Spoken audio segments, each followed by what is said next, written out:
show her dark side. Yeah, she got some sharp eyes. See her for the first time. Never let her out my sight. I just wanna stay. Hello, mayong adlaw mga parts. Atay bang kong i-unbox karon ang Webros Daiwa Webros LT.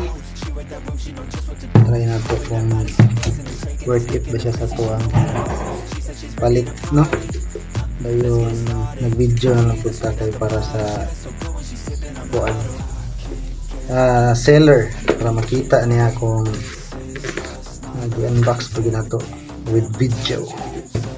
So let's go. Try na to.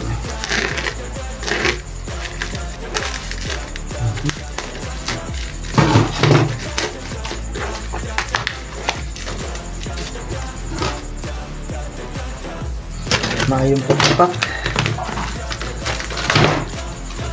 Ang pagkapak ni seller, murag dili niya paabrihan.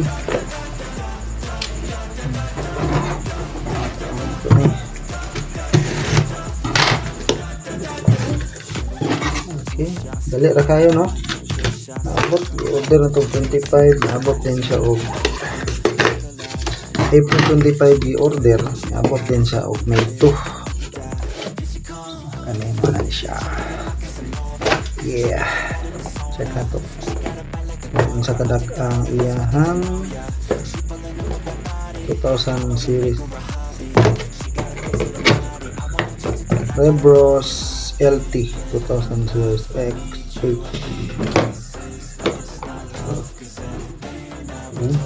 Wow.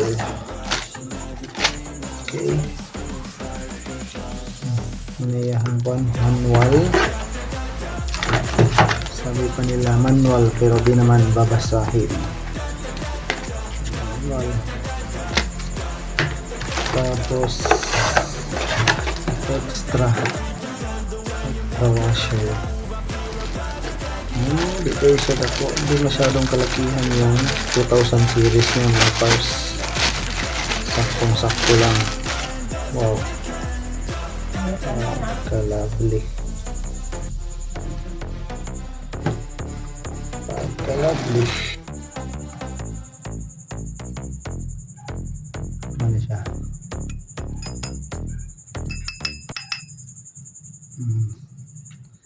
Ano lang siya? Shaft type na yung arm.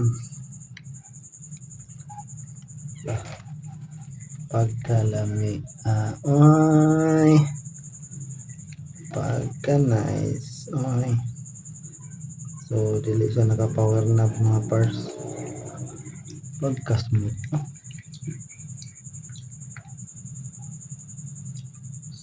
ta kayo dili siya saba yung clicker ba.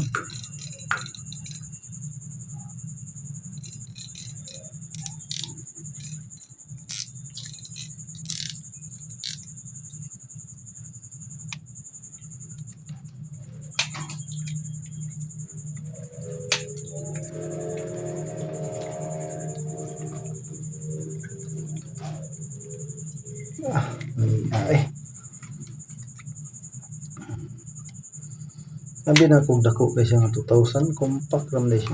Compact lang siya. Hindi siya malaki na 2000 series, di kagaya ng ibang 2000 series na malaki. Tapos naka shallow spool siya mga master. Naka shallow spool.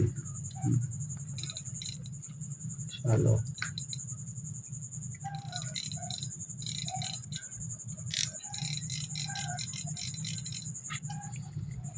Oh, kadang nice. Tanaw na to yung specs. Tingnan natin yung specs niya. Specs is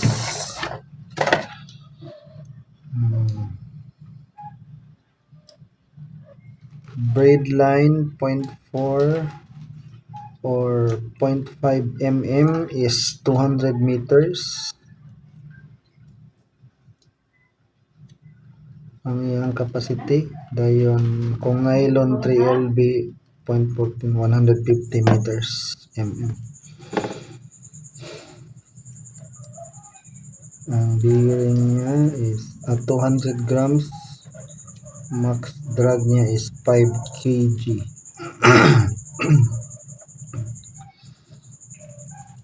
Ayun, 4 bearings. Aerotor top Digigear. So mga itong Daiwa Rebros LT. Pagka nice manual.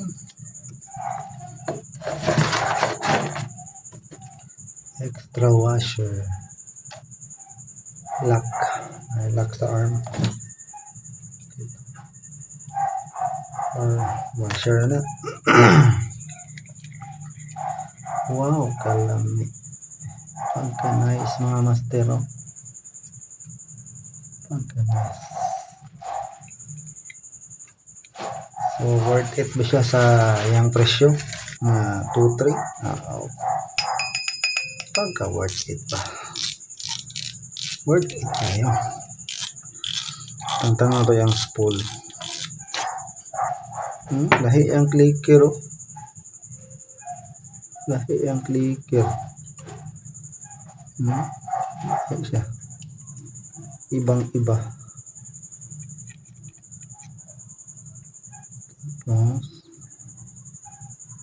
lahi ang clicker gede. Lahi ang clicker. So reference lang ni itong gusto mo palit. Dili man ta expert mo review. So reference lang ni. Muna yung arm. Dayon naka shaft type siya, dili siya screw type, no? Pero smooth kaya siya. Smooth kayo.